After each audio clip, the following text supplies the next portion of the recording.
Hello students, আশা করি সবাই খুব ভালো আছো। আমাদের ক্লাস 11-এর এখন চলছে রোটেশনাল মোশন চ্যাপ্টার নম্বর 7। সেখানে আমরা অনেকগুলো টপিক আলোচনা করেছি। আজকের যে টপিকটা আমরা আলোচনা করব সেটা হলো নততলে পিছলানো এবং গড়ানো গতি।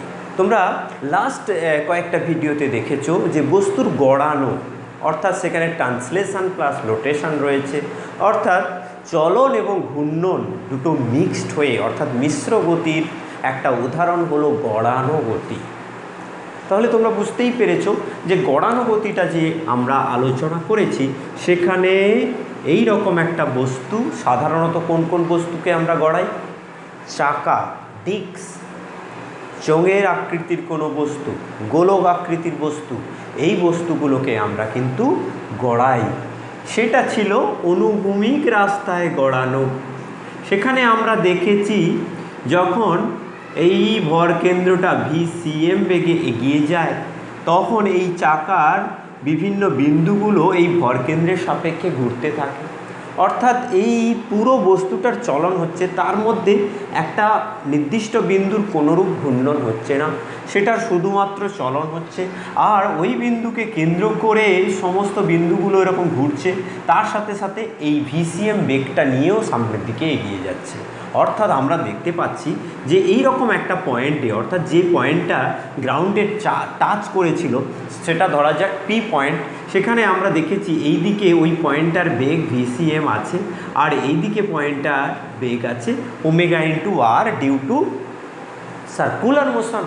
সার্কুলার মোশনের জন্য এর এই দিকে স্পর্শকের বরাবর ওমেগা ইন্টু আর রৈখিক বেগ থাকে, আমরা সকলেই জানি। তাহলে এখানে আমরা দেখতে পাবো যে VCM মাইনাস ওমেগা আর হবে ওর বেগ। বেগ বলতে এই পার্টিকেলের বেগ কার সাপেক্ষে? না গ্রাউন্ডের সাপেক্ষে। এখানে যদি কোনো লোক দাঁড়িয়ে থাকে, এক ব্যক্তি যদি দাঁড়িয়ে থাকে, তাহলে তার সাপেক্ষে, অর্থাৎ এটাকে যদি আমি গ্রাউন্ড বলি, তাহলে তার সাপেক্ষে এর যে বেগ হবে এটা। এবং পিওর রোলিংয়ের ক্ষেত্রে আমরা বলেছি, পিওর রোলিংয়ের ক্ষেত্রে বলেছি কি, পিওর রোলিংয়ের ক্ষেত্রে এই omega R equals to VCM, সেখান থেকে আমরা পেয়েছি VPG ইকুয়ালস টু 0, অর্থাৎ গ্রাউন্ডের সাপেক্ষে এই পয়েন্টটার যে আপেক্ষিক বেগ সেটার মান আমরা 0 পেয়েছি। এই জিনিসগুলো আমরা কিন্তু আলোচনা করেছি। এবারে আমরা দেখেছি যে গড়ানো গতির ক্ষেত্রে ঘর্ষণের অবদান কি রয়েছে। একটা বস্তু যখন গড়িয়ে যায় তার এই গড়ানোর জন্য কিন্তু তার উপর একটা ঘর্ষণ বল কাজ করে, সেটা আমরা লক্ষ্য করেছি। এখানে আমরা ফার্স্ট টাইম আমরা একটা নততল এঁকে নেব, এই রকম করে আমরা একটা নততল এঁকে নিলাম, যেই নততলের নতিকোণের মান আমরা ধরলাম থিটা। এবারে আমরা এখানে একটা বস্তুকে রেখে দেব। এই বস্তুটা রিং হতে পারে, গোলক হতে পারে, চোখ হতে পারে। এবারে আমি ধরে নেব একেবারে ইমাজিনারি কেন না, বাস্তবে সেরকম ঘটনা ঘটে না। এরকম বাস্তবে কোনো তল পাওয়া সম্ভব নয় যে তলের ক্ষেত্রে আমরা দেখব যে কোনো ঘর্ষণ বল নেই, একেবারে স্মুথ, এইরকম থাকা কিন্তু সম্ভব নয়। কিন্তু আমরা আমাদের বোঝার সুবিধার্থে আমাদের আলোচনাটাকে এগিয়ে নিয়ে যাওয়ার জন্য, অর্থাৎ পরের যে অংশে আমরা বাস্তব কেসে আসব, সেই কেসটাকে যাতে সহজে বুঝতে পারি, সেই কারণে আমাকে এই কেসটা নিয়ে আলোচনা করতে হবে। ফার্স্ট আমরা দেখব যে এখানে যে নততল রয়েছে সেই নততলের সঙ্গে যে বস্তুটা নততলের উপর দিয়ে গড়িয়ে যাচ্ছে তার মধ্যে ঘর্ষণ বল নেই, মানে ঘর্ষণ গুণাঙ্কের মান 0, অর্থাৎ ঘর্ষণ বল অনুপস্থিত। ঘর্ষণ বল অনুপস্থিত থাকলে কি ঘটবে? দেখো, এই বস্তুটার উপরে এই রকম একটা বল কাজ করছে, সেই বলটা কি? বস্তুর ওজন। আর এই বস্তুটা যেহেতু এই নততলের উপর টাচ করে আছে, তাহলে এখানে একটা রিয়াকশান হচ্ছে, এই বিন্দুগামী একটা লম্ব প্রতিক্রিয়া বল কাজ করছে। N লিখেছি কেন? নর্মাল রিয়াকশান, এই কারণে এটাকে আমরা N দিয়ে চিহ্নিত করেছি। আর তোমরা তো জানোই কেন এটা mg, weight mass into acceleration due to gravity. ভর এবং অভিকর্ষ ত্বরণের গুণফলকে আমরা ওজন বলে থাকি। এবারে এই ওজনের এদিকের একটা উপাংশ রয়েছে আর এদিকে একটা উপাংশ রয়েছে। এই উপাংশটা ওকে নততল বরাবর নামিয়ে আনার চেষ্টা করছে। এখানে আমি একেই দিই mg sin থিটা, ওকে নামিয়ে আনছে। আর এই দিকের উপাংশ যেটা এই mg এর mg cos থিটা, সেটা n এর সঙ্গে সমান হচ্ছে। mg cos থিটা যত হবে n ততই হবে। mg cos থিটা যদি প্রচুর বেশি হয়ে যায়, এটা যদি একটা ফাঁপা কোনো একদম জীর্ণ একটা কাঠের নততল হয়, তখন এটা ভেঙে যাবে, তখন এই mg cos থিটাকে n সইতে পারবে না। আমরা দেখেছি যে কোনো বস্তুর উপর আমরা কোনো কিছু চাপিয়ে দিলে কি হয়, তার ওজনটা নিচের দিকে কাজ করে এবং সেই বস্তু দ্বারা ওই বস্তুর উপর, অর্থাৎ কোনো কিছুর উপরে আমি এই বস্তুটাকে চাপিয়েছি, সেখানে ওই যে অংশটা, অর্থাৎ যার উপরে আমি চাপিয়েছি সেই অংশটা ওই বস্তুর উপর লম্ব প্রতিক্রিয়া দেয়। হ্যাঁ, কতক্ষণে সেই লম্ব প্রতিক্রিয়া দেয়? যতক্ষণ সে সইতে পারবে। তার থেকে সে সইতে না পারলে, ওজনটা যদি বেশি হয় তাহলে সে ভেঙে পড়বে। আর যতক্ষণ সইতে পারে, আমি যা ওজন রাখবো, 1 গ্রাম ওজন রাখলে তাহলে 1 গ্রাম ওজনের n উৎপন্ন হবে। 10 গ্রাম ভর যদি আমি রাখি, 10 গ্রাম ভার লম্ব প্রতিক্রিয়া সৃষ্টি হবে। এরকম করে লম্ব প্রতিক্রিয়াটা কিন্তু একটা অ্যাডজাস্টিং ফোর্স, টান একটা অ্যাডজাস্টিং ফোর্স, ফ্রিকশান একটা অ্যাডজাস্টিং ফোর্স, এগুলো কিন্তু প্রকৃতির দান, আমাদেরকে প্রকৃতি দিয়েছে। এবারে আমরা কথা না বাড়িয়ে আমরা এইটা আলোচনায় আসবো। তোমরা নিশ্চয়ই খাতা কলম নিয়ে বসেছো, তোমরা ধীরে ধীরে নোট তৈরি করো। ক্লাস নোটটাই তোমাদের কিন্তু সবচেয়ে ইম্পর্ট্যান্ট। তোমরা একটা ক্লাস শুধু শুনে নেবে না, তোমরা সবসময় চেষ্টা করবে ক্লাস নোট নেওয়ার। এখানে আমরা দেখতে পাচ্ছি mg sin থিটার জন্য ও নেমে আসছে। এবারে এইটা যদি সেন্টার অফ মাস হয়, তাহলে সেন্টার অফ মাসের সাপেক্ষে সেন্টার অফ মাসের সাপেক্ষে বলের ভ্রামক আমি যদি নির্ণয় করতে চাই, তাহলে কি পাবো আমরা এক্ষুনি দেখে নেব। দেখো, এই বস্তুটার উপর মাত্র দুটি বল কাজ করছে। সেই দুটো বল কি কি? একটা হলো mg, 2 নম্বর হলো n, লম্ব প্রতিক্রিয়া। আর কিন্তু নয়, এই mg sin theta, mg cos theta কোথা থেকে পেয়েছি? এগুলো mg-কে ভেঙে পেয়েছি, তাহলে ওগুলো লেখা যাবে না। তাহলে মাত্র দুটো বল এই বস্তুটার উপর কাজ করছে, আর একটা বল কাজ করেনি। কারণ কি? আমরা ইমাজিনারি ধরেছি। আমরা এই তলটা এবং এই চাকা বা যে কোনো একটা বস্তু যে গড়িয়ে পড়ছে, তার মধ্যে কোনো ঘর্ষণ বল নেই আমরা ধরেছি।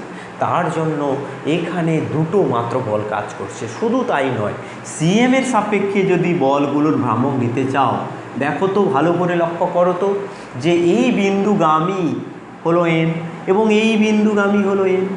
একটা বিন্দু দিয়ে যদি কোনো বল পাস করে, এইরকম একটা বিন্দু রয়েছে, এখান দিয়ে কোনো বল পাস করছে, তাহলে এখানে এই বিন্দুর সাপেক্ষে এই বলের ভ্রামক কত? 0।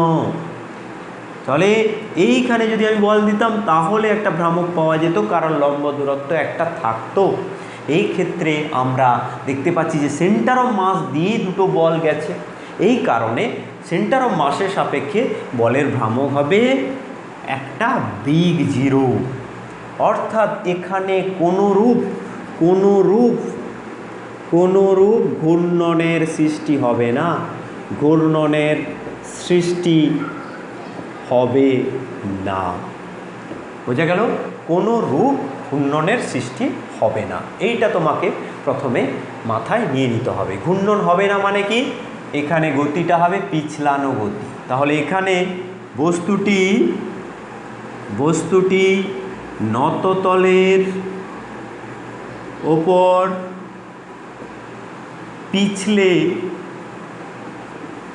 পিছলে পড়া মানে কি? স্লাইড করতে হবে, স্লাইডিং মোশন,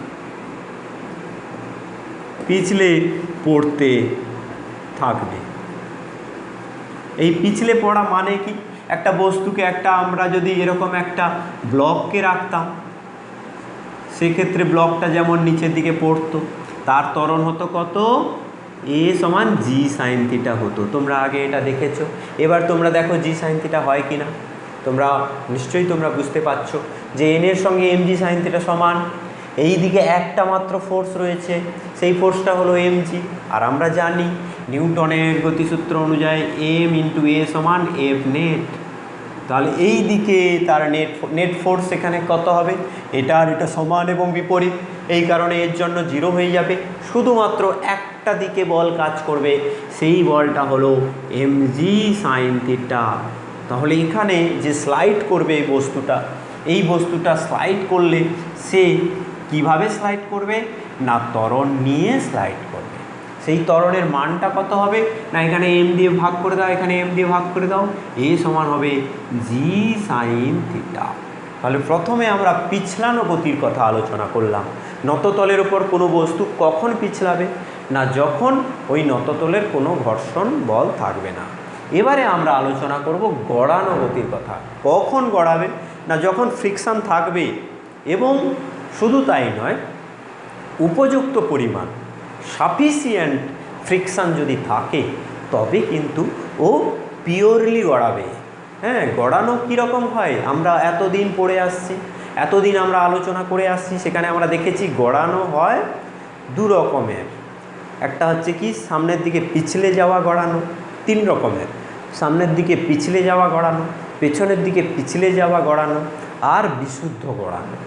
আমরা এখানে আমাদের ফোকাস থাকবে যে একটা বস্তুকে যদি গড়িয়ে যাওয়া যায় এরকম বস্তুকে যদি আমরা নততলের উপর রাখি, তাহলে সে কোন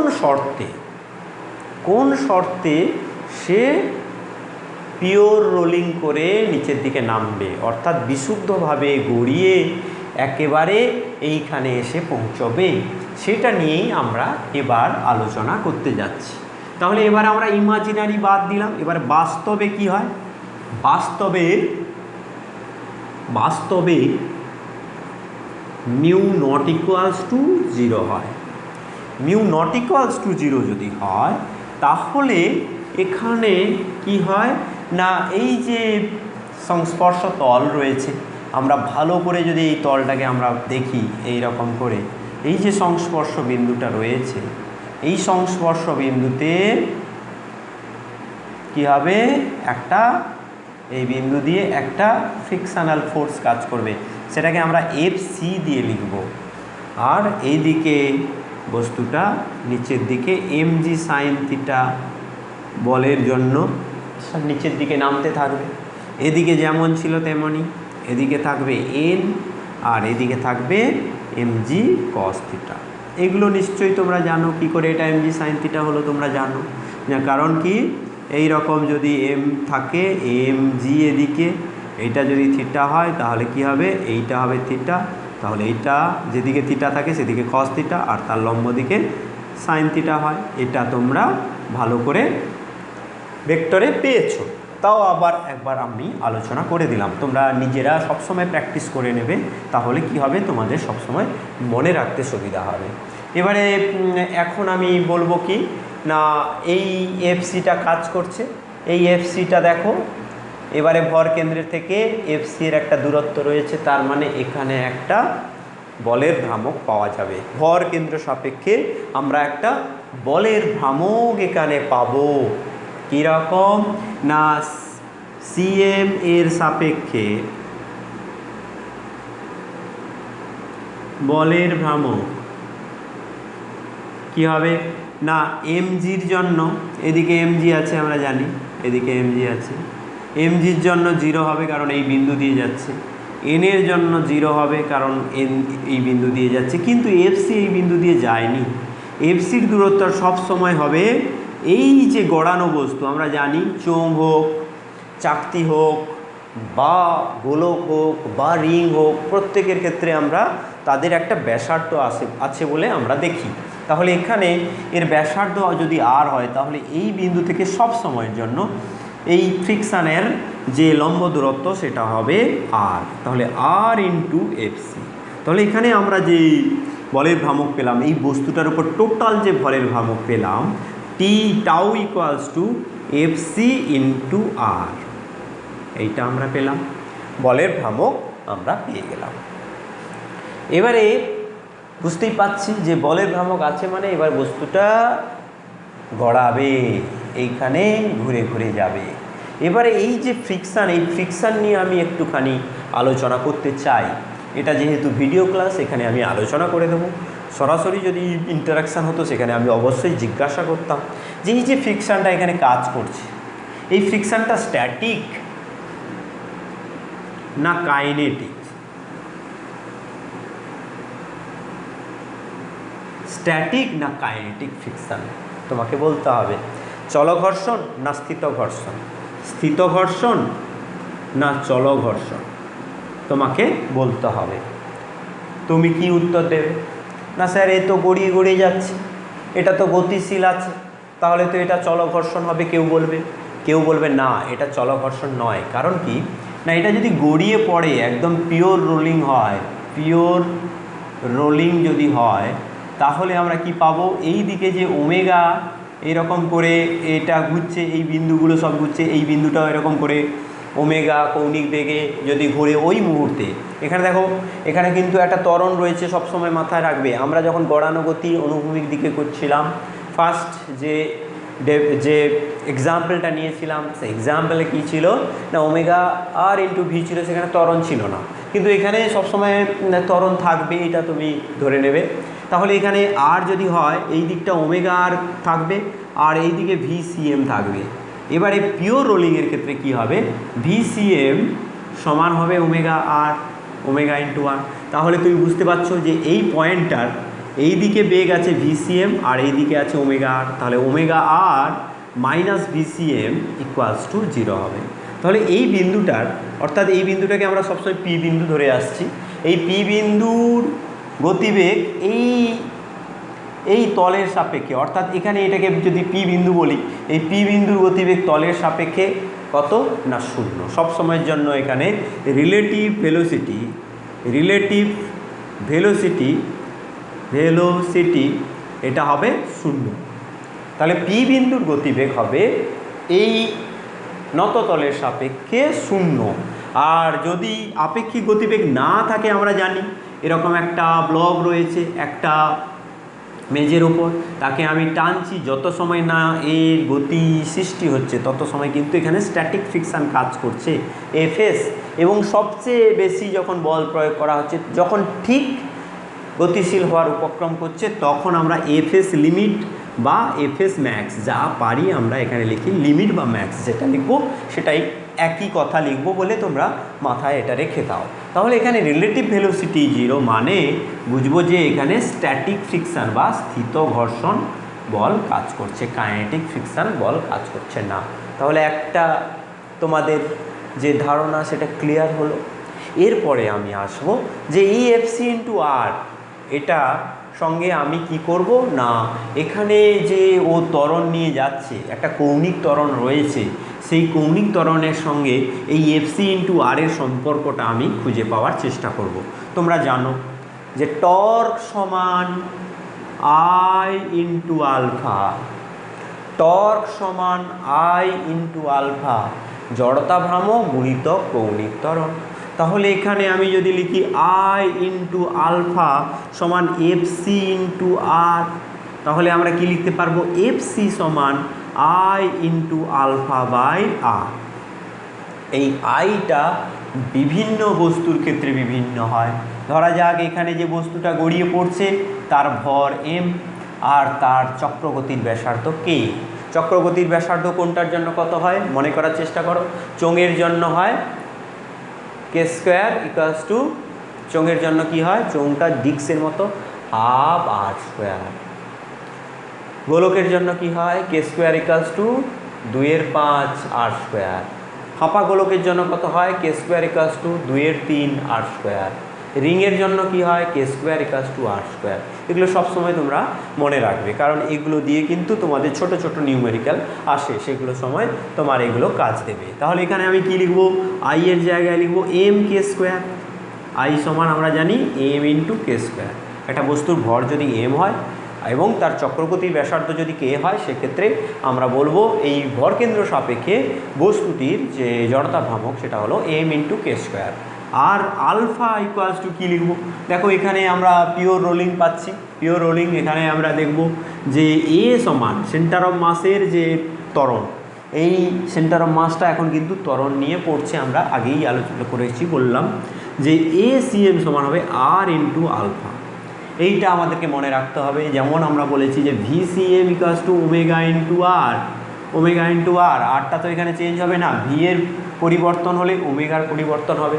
এখানে যদি আমি ডিফারেন্সিয়েট করি দেখো ACM হবে আর এইদিকে হবে আলফা ইন্টু আর, হ্যাঁ আলফা ইন্টু আর এরকম পাবো আমরা। সেখান থেকে আমরা পাবো আলফা সমান ACM বাই আর। এটা নিয়ে তোমার বেশি টেনশন করার কিছু নেই, একেবারে পরিষ্কার তুমি বুঝতে পারছো। এবারে তুমি এখানে আলফাটা লিখে দেবে যে ACM বাই আর, আর এইদিকে আরটা আর লিখবে।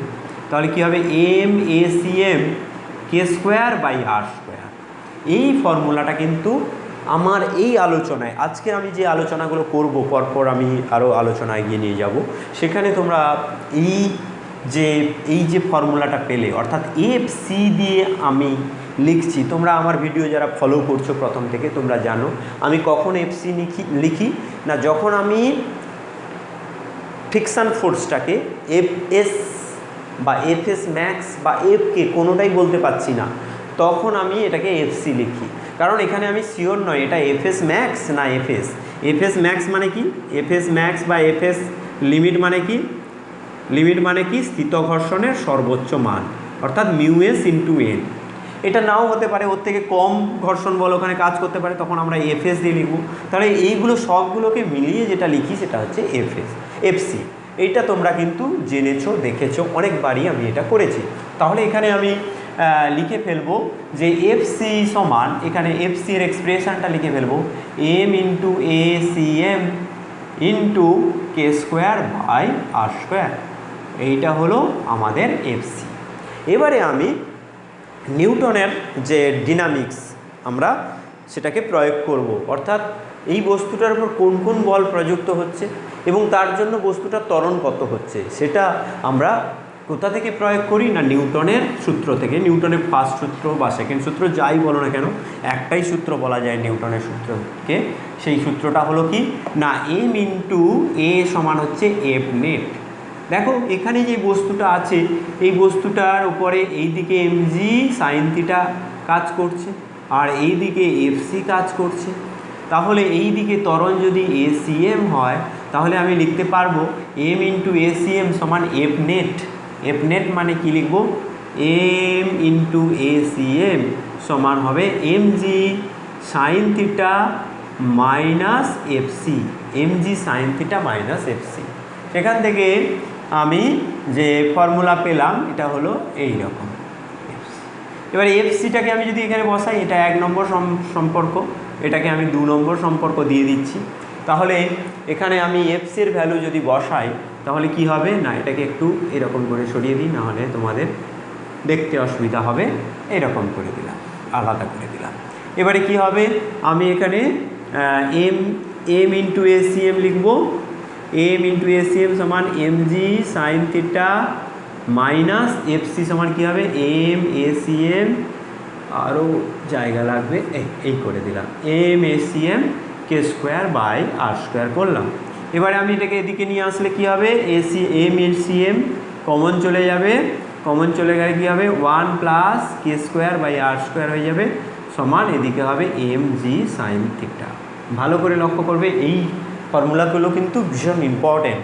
এখানে দেখো MM কেটে দেবো, কেটে দিলে হবে ACM ইকুয়ালস টু হবে g sine theta by 1 plus K square by R square. তাহলে তুমি কি পার্থক্য পেলে, আগে যখন কোনো ফ্রিকশান ছিল না তখন এখানে শুধু g সাইন থিটা হতো, g সাইন থিটা বাই 1 হতো, আর এখন ফ্রিকশান থাকার জন্য আমরা পাচ্ছি কি g sine theta by 1 plus K square by R square. এইটা হলো গিয়ে আমাদের তৃতীয় সমীকরণ। তাহলে আমরা একটা ভীষণ ইম্পর্ট্যান্ট যে ফর্মুলা পেয়ে গেলাম, যে সেন্টার অফ মাসটা কত দ্রুতভাবে, অর্থাৎ কত ত্বরণ নিয়ে, অর্থাৎ দ্রুততার সঙ্গে কত ত্বরণ নিয়ে নিচের দিকে নামছে। এবারে আমি যদি নততলটা আর একটু ঠিকঠাকভাবে আমি যদি নততলটাকে দেখাই তাহলে আমি কি করব, নততলের একটা নির্দিষ্ট হাইট বলবো h, এই হাইটটা থেকে ও নামছে এই বিন্দুতে। সেক্ষেত্রে এই বিন্দুতে আসলে তার বেগের মান কত হবে সে কত সময়ে এখানে নামবে, সেই এক্সপ্রেশানগুলো কিন্তু আমরা এই ফর্মুলাগুলো থেকে পেয়ে যাব। তাহলে ফার্স্ট আমি চেষ্টা করব আমরা যে ভি এর এক্সপ্রেশানটা বের করতে। ভি এর এক্সপ্রেশানটা বের করতে গেলে আমাদেরকে কি করতে হবে না, কাইনেমেটিক্সের সূত্র পেতে হবে। কাইনেমেটিক্সের সূত্র কী আছে, V square equals to U square plus 2s। এখানে ভি স্কোয়ার হলো এইখানে যখন আসছে তখন তার বেগ, আর এখানে ইউ হলো এইখানে যখন ছিল তখন তার বেগ, ইউ ইকুয়ালস টু 0। ধরা যাক একটা গড়িয়ে যেতে পারে এরকম একটা বস্তুকে আমরা নততলের একেবারে ওপর থেকে স্থির অবস্থা থেকে ছেড়ে দিলাম, ছেড়ে দিলে সে এখানে এসে পৌঁছালো। যখন এখানে এসে পৌঁছচ্ছে তখন তার গতিবেগ হলো ভি। সেক্ষেত্রে আমি এক্সপ্রেশনটা এরকম লিখতে পারি। এবার এই এক্সপ্রেশানে আমি কি বসাবো, ভি স্কোয়ারের জায়গায় ভি বসাবো, ভি স্কোয়ার বসাবো, ইউটা 0 বসাবো, আর 2 ইন্টু এর জায়গায় এটা বসাবো, g sine theta by 1 plus K square by R square. আর এসের জায়গায় কি বসাবো না, দেখো এই দূরত্বটা হলো এস, এই দূরত্বটা হলো এস। এখন আমি স্মুথ লিখে রেখেছি, এখন কিন্তু এটা স্মুথ নয়, এটা এখন ফ্রিকশান আছে। হ্যাঁ, এখন এইদিকে ফ্রিকশান আছে, বেশ স্মুথের পার্ট আমাদের চুকে গেছে, এখন আমাদের এখানে ফ্রিকশান আছে বলে ধরতে হবে।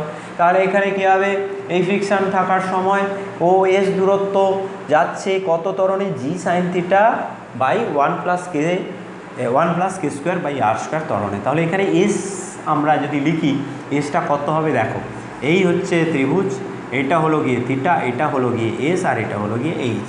তাহলে এইচটা হলো উচ্চতা বাই অতিভুজ, তাহলে কত হবে sign theta. S equals two তাহলে কী পাবো, এস ইকালস টু এসকে এদিকে নিয়ে আসবো, সাইন থিটাকে এদিকে নিয়ে আসবো, H by sine theta. S equals to হবে H by sine theta. Sine theta কেটে যাবে। তাহলে এখান থেকে আমি বুঝতেই পারছো যে আমরা এখানে, এটা তুমি লিখে নাও, এটা আমি মুছে দেবো। এইখান থেকে তুমি পেয়ে যাবে কি, V square equals to 2gh by 1 plus K square by R square. আবারও একটা আমরা এক্সপ্রেশান পেলাম, সেটা কি √2gh হতো। এটা যদি স্মুথ সারফেস হতো তাহলে এখান থেকে এখানে আসতে যে সময় লাগতো √2gh, এই যে সময় না, যে বেগ সে অ্যাটেন্ড করতো, যে বেগ সে পেতো এখান থেকে 0 অবস্থা থেকে ছেড়ে দিলে, সেই বেগটা হতো √2gh। এখন সেটা হচ্ছে √2gh by 1 plus K square by R square. এইভাবে তোমাকে কিন্তু এটা মনে করতে হবে। এবারে আমরা টাইমের এক্সপ্রেশন পেতে চাইব।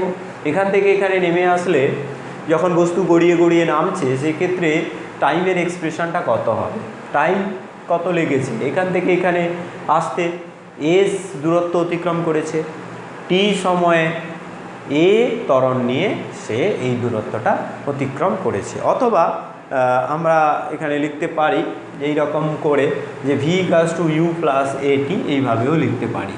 আচ্ছা, দেখা যাক আমরা এখানে টাইমের এক্সপ্রেশনটা কি পাই।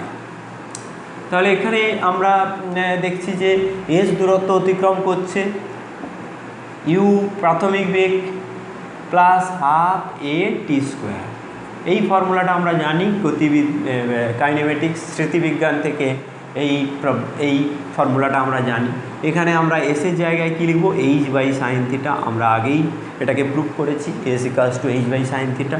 ইউ এর জায়গায় 0 বসাবো, আর হাফ এর জায়গায় আমরা লিখব G sine theta by 1 plus K square by R square. এইটা হবে টি ইন্টু টি স্কোয়ার। এবারে তুমি দেখো, এটাকে তুমি এদিকে আরও একটু সিম্পলিফাই করো। সিম্পলিফাই করলে কি হবে, G sine theta by 2 into 1 plus K square by R square into T square. তাহলে এখানে তারপরে আমি কি করব, টি একদিকে রাখবো, টি স্কোয়ার একদিকে রেখে বাকিগুলো এদিকে আনবো, তাহলে এখানে সাইন স্কোয়ার থিটা হবে। এবার 2h উপরে 2h, হ্যাঁ, আর এই এইচের সঙ্গে 1 plus K square by R square জুড়ে আছে। নিচে দেখো সাইন স্কোয়ার থিটা তো হচ্ছে, জি একটা থাকছে, সাইন স্কোয়ার থিটা হচ্ছে। এবারে তুমি এটাকে বর্গমূল করলে কি হবে, টি হয়ে যাবে, আর এটার বর্গমূল হবে 2h বাই জি। দেখো এমনিতে একটা বস্তুকে যদি ছেড়ে দেওয়া হয় তাহলে তার যে সময় লাগবে এইচ উচ্চতা নামতে, সেটা হচ্ছে 2h বাই জি। তার সঙ্গে এখানে যোগ থাকবে কি, এর সঙ্গে যে রাশিমালাটা বাড়লো সেটা হচ্ছে 1 plus K square by R square, আর নিচে একটা সাইন থিটা যাবে। এই তাহলে এটা হলো টাইমের এক্সপ্রেশন। এখানে আমরা এটা 3 নম্বর পেয়েছিলাম সম্ভবত, এটা 4 নম্বর এক্সপ্রেশন, আর এটা হলো 5 নম্বর এক্সপ্রেশন।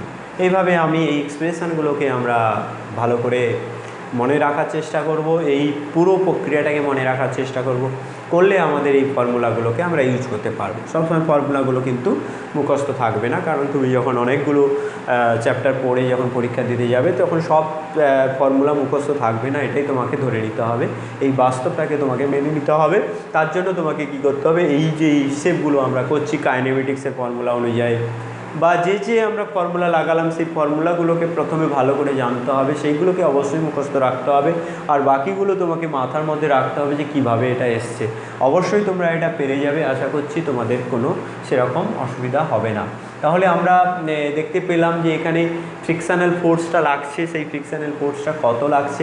এখানে আমরা এসি এর যে সেন্টার অফ মাসের যে এক্সপ্রেশনটা পেয়েছিলাম সেই এক্সপ্রেশনটা এখানে মুছে দিয়েছি, তাও আমরা এখানে মনে করার চেষ্টা করব। সেন্টার অফ মাস এখানে এমনিতে হয় জি সাইন থিটা, আর এখন হবে G sine theta by 1 K square by R square, সম্ভবত এটাই আমরা পেয়েছিলাম। এখানে আমরা সেটাই লিখে রেখেছি, দেখো এখান থেকে পাবে, অর্থাৎ মাথাকে তোমাকে একটু খাটিয়ে রাখতে হবে। এইটা তুমি এটাকে ধরো 6 নম্বর এক্সপ্রেশন বললে, 6 নম্বর না, এটা 2 নম্বর এক্সপ্রেশন ছিল, যাকে সেটা মোছা হয়ে গেছে, এখন খুঁজতে যেতে পারবো না। এখন আমাদেরকে একটা এক্সপ্রেশন, একটা নাম দিতে হবে, 2 নম্বর এক্সপ্রেশন কি 3 নম্বর এক্সপ্রেশন। এবারে আমি এখানে যদি এফসি বসিয়ে দিই, এফসি এর ভ্যালু কত হচ্ছে M into G sine theta by 1 plus K square by R square. কেন হলো না, এ সেন্টার অফ মাসের যে ভ্যালুটা হয়, যে এক্সপ্রেশনটা হয়, সেখানে আমি বসিয়ে দিলাম। তারপরে আমি এখানে করব কি K square by R square করবো। এবারে দেখে নাও, এম জি সাইন থিটা উপরে রাখবো, দেখো এখানে হচ্ছে এফসি, এটা একটা force, M G sine theta এটা ফোর্স, তার মানে অন্য যে এক্সপ্রেশনগুলো আছে সেগুলো ডাইমেনশনলেস, বুঝতেই পারছো, এটাও ডাইমেনশনলেস, এটাও ডাইমেনশনলেস, আর এটাও ডাইমেনশনলেস।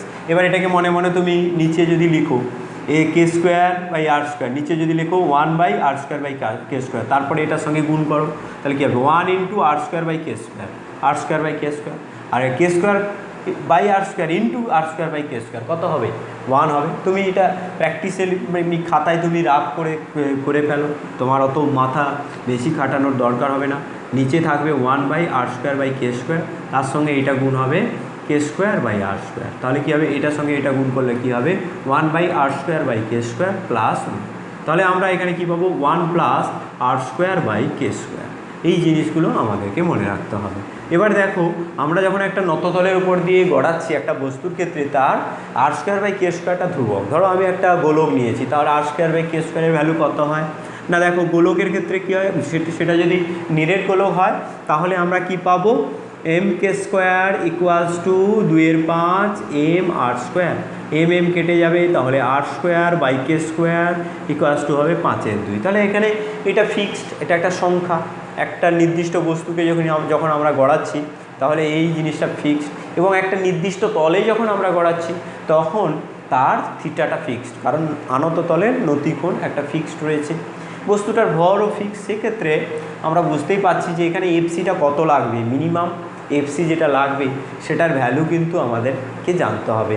ওর থেকে যদি কম ফ্রিকশন ফোর্স সেখানে কাজ করে তাহলে কিন্তু ও গড়াতে পারবে না, কিছুটা পিছলে যাবে। তাহলে আমরা প্রথমে এফএস লিমিট অর্থাৎ মিনিমাম যে ফোর্সটা এখানে প্রয়োজন হয়, ফ্রিকশনাল ফোর্সটা এখানে প্রয়োজন হয়, সেই ফ্রিকশনাল ফোর্সটার ভ্যালু আমরা প্রথমে পেয়ে যাব। সেইটা পেয়ে যাওয়ার পরে আমরা দেখব যে সাফিসিয়েন্ট, সেটাকে আমরা বলবো sufficient frictional force. Sufficient frictional force যদি থাকে তাহলে আমরা বুঝতেই পারবো যে বস্তুটা কিন্তু গড়িয়ে নিচের দিকে পড়বে। তাহলে এখানে সাফিসিয়েন্ট ফ্রিকশনাল ফোর্স এই কথাটা কিন্তু ভীষণ গুরুত্বপূর্ণ, এইটা আমাদেরকে বুঝতে হবে যে কতটা ফোর্স লাগবে। সেই ফোর্সটা যে ফোর্সটা আমার লাগবে, ধরো এখানে এফসি এর ভ্যালু একটা বেরোলো, সেই ফোর্সটা যদি এফএস লিমিটের থেকে কম হয়, এফএস লিমিট একটা আমরা পাবো, এফএস লিমিট বা এফএস ম্যাক্স এটা কত পাবো আমরা এখানে না, এখানে দেখো এম জি সাইন থিটা আছে, এটা হচ্ছে এম, তাহলে এফএস ম্যাক্স হবে মিউএস ইন্টু এন। কেন মিউএস হলো? একেবারে প্রথমে বলা হয়েছে যে এখানে এই বিন্দুটা, যে বিন্দুটা টাচ করে আছে তার কোনো রিলেটিভ ভেলোসিটি নেই, এই সারফেসের সাপেক্ষে তার কোনো রিলেটিভ ভেলোসিটি নেই, তার কারণে এখানে এটা হলো তোমার একেবারে স্ট্যাটিক ফ্রিকশান। আর স্ট্যাটিক ফ্রিকশানের ম্যাক্সিমাম ভ্যালুটাকেই আমরা বলছি এফএস লিম বা এফএস ম্যাক্স, সেটার ভ্যালু হয় মিউএস ইন্টু এন। এবারে আমরা দেখে নেব যে এই মিউএস ইন্টু এনটা কত, না এই এনের সঙ্গে কিন্তু এমজি কস থিটা সবসময়ের জন্য সমান হবে। তাহলে এখানে হবে মিউএস into MG cos theta, মিউএস into MG cos theta. এবার এই যে আমরা এই যে frictional force, required frictional force, আমাদের যে ফ্রিকশানটা চাই না হলে হবে না, তার থেকে কম হলে হবে না, সেটা হলো এইটা। এবারে আমরা দেখব যে এই ভ্যালুটা এটার থেকে বেশি কি না। এটার থেকে যদি এই ভ্যালুটা বেশি হয় তাহলে আচ্ছা কোনো সমস্যা নেই। কেন স্যার বেশি হলে কি সমস্যা? সমস্যা নেই কেন না, দেখো তুমি একটা বস্তুকে যখন ভেবেছিলে, যখন ফ্রিকশান পড়েছিলে ফার্স্ট টাইম যে লেকচারটা তোমরা দেখেছো, সেখানে দেখেছো আমরা একটা বস্তুর উপরে বল যখন প্রয়োগ করিনি তখন তার উপর ঘর্ষণ বলের মান 0। তারপরে আস্তে আস্তে বল প্রয়োগ করে বস্তুটাকে টানার চেষ্টা করছি, তখন যে বলটা আমরা দিচ্ছি বিপরীত দিকে তত পরিমাণ ঘর্ষণ বল সৃষ্টি হচ্ছে, এবং শেষ পর্যন্ত যখন সে চলতে থাকার উপক্রম করবে সেই সময়ে আমরা দেখেছি যে বলটা কাজ করে, সেটা হলো এফএস ম্যাক্স। তাহলে আমার এখানে যে ফ্রিকশানটা লাগবে সেটা যদি ওর থেকে এর থেকে কম হয় তাহলে আর আমার অসুবিধা নেই। তাহলে আমার এই তলটা, এই চাকা বা এই গড়ানো বস্তুটাকে সাফিসিয়েন্ট ফ্রিকশান দিতে পারছে। সাফিসিয়েন্ট ফ্রিকশানটা তোমাদেরকে এখানে কিন্তু জোর দিতে হবে। এখানে এই যে তলটা রয়েছে এই তলটা সাফিসিয়েন্ট ফ্রিকশান দিতে পারছে কি না, এবং সাফিসিয়েন্ট ফ্রিকশান তখনই দিতে পারবে যখন এই ভ্যালুটা পর্যাপ্ত হবে। এই ভ্যালুটা যদি এর থেকে বেশি হয় তাহলে কিন্তু সুন্দরভাবে বস্তুটা গড়িয়ে গড়িয়ে গড়িয়ে গড়িয়ে নিচের দিকে পড়বে। তাহলে এই আলোচনার ভিত্তিতে আমরা লিখতে পারবো কি না, সব সময় এইটার থেকে বেশি হতে হবে, অর্থাৎ মিউএস M G cos theta must be greater than equals to FC. এই কারণে আমরা এফসি লিখেছি, এফএস লিখিনি, এফএস ম্যাক্স লিখিনি। তাহলে এখানে কি হবে, mu S M G cos theta greater than equals to M G sine theta by 1 plus R square by K square. তাহলে এখানে এমজি এমজি চলে যাবে, আর কস থিটাটাকে এদিকে নিয়ে এলে sine theta by cos theta tan theta হবে। তাহলে mu S greater than equals to tan theta by 1 plus R square by K square.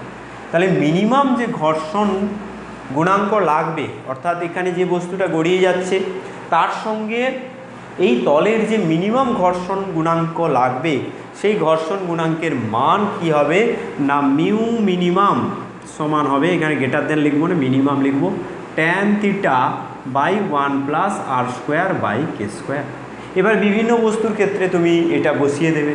গোলকের ক্ষেত্রে হবে আর স্কোয়ার বাই কে স্কোয়ারের মান একরকম, চোঙের ক্ষেত্রে হবে একরকম, রিংয়ের ক্ষেত্রে হবে 1, হ্যাঁ, ডিস্কের ক্ষেত্রে হবে কি কত না, কে স্কোয়ার বাই আর স্কোয়ার সমান হয় হাফ, তাহলে ডিস্কের ক্ষেত্রে এটা হবে 2।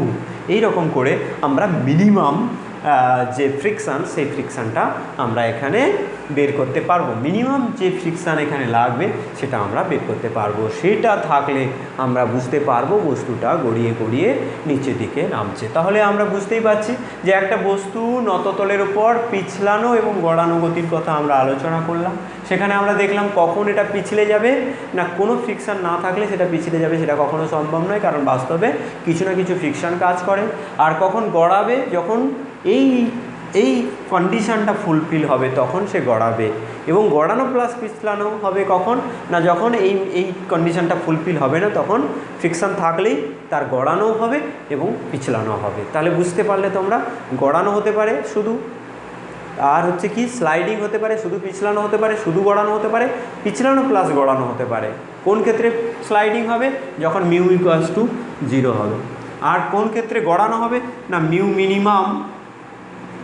মিনিমাম অর্থাৎ যখন মিউটা, এখানে এই মিউটা যখন মিউ এসটা যখন এই কন্ডিশানটাকে ফুল করবে, tan theta by 1 plus R square by K square হবে।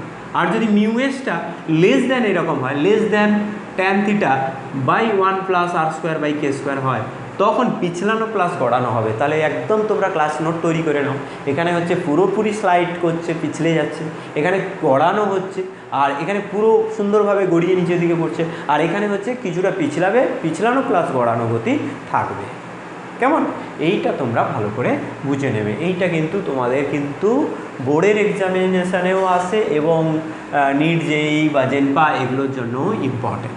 এবারে বিভিন্ন ক্ষেত্রে এই উদাহরণগুলো তোমার বিভিন্ন বস্তুর ক্ষেত্রে তোমরা পিডিএফ নোটে পেয়ে যাবে। আমার পিডিএফ নোট দেওয়া থাকবে, সেখান থেকে তোমরা পেয়ে যাবে। পিডিএফ নোটে কিন্তু এগুলো তালিকা করে মিনিমাম কোথায় কত লাগে সেটা দেওয়া আছে, তোমরা পেয়ে যাবে। এবারে একটা জিনিস এখানে বলার না বললে নয়, কারণ এগুলো হচ্ছে পরীক্ষায় এমসিকিউতে এসে গেলে তোমাকে লিখতে হবে, এবং সেটা যদি তুমি আগে থেকে ভেবে না রাখো তাহলে কিন্তু পারবে না।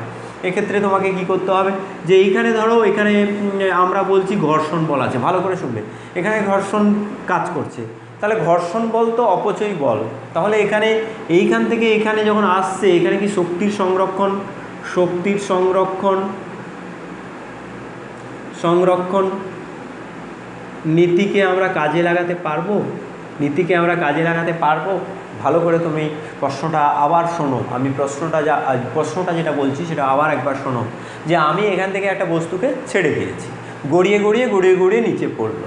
সেক্ষেত্রে তার বেগের মান কত হয়েছিল না, V square equals to 2gh by 1 plus K square by R square সম্ভবত হয়েছিল। যাক, এইবারে আমরা যেমন করে আগের চলনের ক্ষেত্রে বের করেছি, যেখানে যদি স্মুথ সারফেস হয় তাহলে এখানে এই উচ্চতা mgh হবে, এখানে গতিশক্তি হবে 0, কারণ এখানে স্থির অবস্থা থেকে ছেড়ে দিয়েছি। এখানে কি হবে, উচ্চতা 0-তে চলে এলো, mgh 0 হয়ে যাবে, হাফ mv স্কোয়ার। সেখান থেকে আমরা half mv square equals two mgh করেছি। কেন করেছি না, এটাকে স্মুথ ধরেছি বলে। কিন্তু এখন কি এটা ধরতে পারবো? এই যে আমরা এক্সাম্পলটা নিয়েছি, এখানে গড়িয়ে পড়ছে, গড়িয়ে পড়া মানে সেখানে কিন্তু একটা ঘর্ষণ বল কাজ করছে। তাহলে এটা কিভাবে আমরা বলতে পারি যে এখানে শক্তি সংরক্ষণ নীতি মেনে আমি এইটাকে সলভ করব, যে এখানে শূন্য থেকে স্থির অবস্থা থেকে একটা বস্তুকে ছেড়ে দিলে সে নিচে এসে এই বেগ লাভ করবে, সেটা শক্তি সংরক্ষণ নীতি অনুযায়ী পাবো। অ্যাট ফার্স্ট আমরা দেখে নিই শক্তি সংরক্ষণ অনুযায়ী পাচ্ছি কি না। প্রথমে আমরা দেখে নেব শক্তি সংরক্ষণ নীতি অনুযায়ী এই এক্সপ্রেশনটা আসছে কি না। প্রথমে কি করব না, আমরা এখানে কি করব, potential energy plus kinetic energy rotation plus kinetic energy translation. এখানেও তাই, এই এ বিন্দু, এটা এ বিন্দু দিয়ে দেবো, এটা বি বিন্দু দিয়ে দেবো, এটা এইচ আর এটা থিটা। তাহলে আমার এখানে কতটা নামছে, এই উচ্চতা নামছে। তাহলে এখানে potential energy plus kinetic energy translation plus kinetic energy rotation, এইগুলো আমি প্রথমে বের করার চেষ্টা করবো। এখানে পোটেনশিয়াল এনার্জিটা কত, এর মাস যদি এম হয় তাহলে এখানে পোটেনশিয়াল এনার্জি mgh।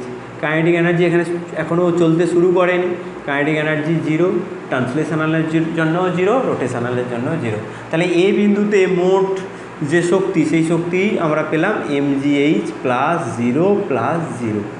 বি বিন্দুতে শক্তি কত পাবো, পোটেনশিয়াল এনার্জি 0 হবে, কাইনেটিক এনার্জি ট্রান্সলেশন কত হবে, হাফ এম ভিসিএম স্কোয়ার, আর কাইনেটিক এনার্জি রোটেশনাল কত হবে, হাফ আই ওমেগা স্কোয়ার। এই জিনিসগুলো আমরা জানি, আমরা সেইগুলোই বসিয়ে দেবো। এখানে আমরা যে হাফ আই ওমেগা স্কোয়ার বলবো, এটাকে আমরা আরেকটু যদি লিখে ফেলি, আই এর জায়গায় এম কে স্কোয়ার লিখবো, এম কে স্কোয়ার, আর ওমেগার জায়গায় আমরা জানি এটা গড়িয়ে পড়ছে মানে কি, গড়ানো গতির ক্ষেত্রে ওমেগা আর সমান ভি। তাহলে omega equals to V by R, তাকে স্কোয়ার করলে কী হবে, V square by R square. এইভাবে আমরা পাবো। তাহলে এখানে আমরা যে শক্তিটা পাচ্ছি তার মধ্যে পোটেনশিয়াল এনার্জিটা এখানে 0 হয়ে যাবে, কাইনেটিক এনার্জি ট্রান্সলেশনাল কী হবে, হাফ এম ভিসিএম স্কোয়ার, আর এখানে রোটেশনাল এনার্জিটা আমরা কত পেলাম না, এখানে আবার একবার হিসেব করে দিচ্ছি, হাফ আই ওমেগা স্কোয়ার সমান হবে half M K square omega square. এবার রোটেশন করছে মানে গড়ানো গতির ক্ষেত্রে, রোলিংয়ের ক্ষেত্রে কী হবে, এম কে স্কোয়ার ইন্টু এটা ওমেগার জায়গায় আমরা ভি বাই আর লিখতে পারি, VCM square by R square. তাহলে কী হবে, half M VCM square into K square by R square. তাহলে এখানে টোটাল এনার্জি আমরা কী পাবো, half M V C M square into K square by R square. আর একটু পরিষ্কার করে এখানে লেখা যাক half M V C M square into K square by R square.